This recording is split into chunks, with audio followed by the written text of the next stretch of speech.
A study shows that heavy metal and other toxic substances are now in a Chemung Creek and on the grounds of a local high school campus. 18 News reporter Ebony Lewis went to a meeting today where the study results were presented, and there are charges that the state knows about it and is attempting to bury the information.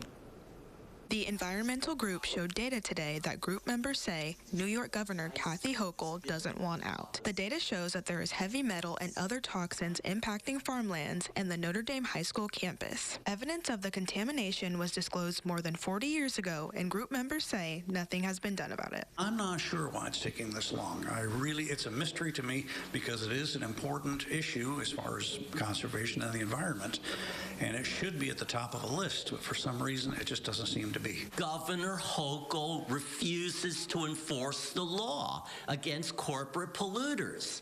New York State has a very strict requirement that these contaminated properties have to be restored to pre-disposal conditions to the extent feasible. Members of the Environmental Health Research Group say Governor Kathy Hochul is withholding the results from public view. We have seen the results of all the testing. We know what's happened. The insurance for the company that has taken responsibility for it has agreed to do the cleanup. We're just waiting for the state to create it, to make it happen.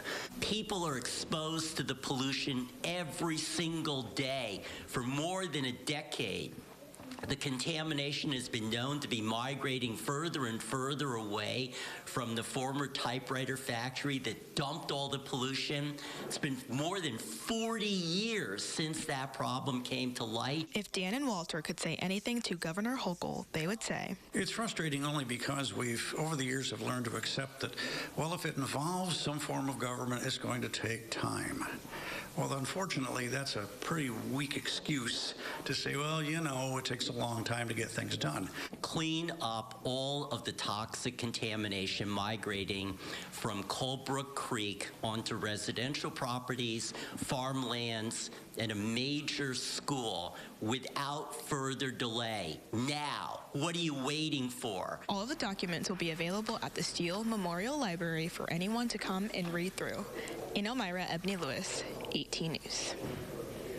18 News will file a Freedom of Information Law request with the state tomorrow asking for any texting results, but don't expect it to happen very quickly because the state Freedom of Information Law is not very good.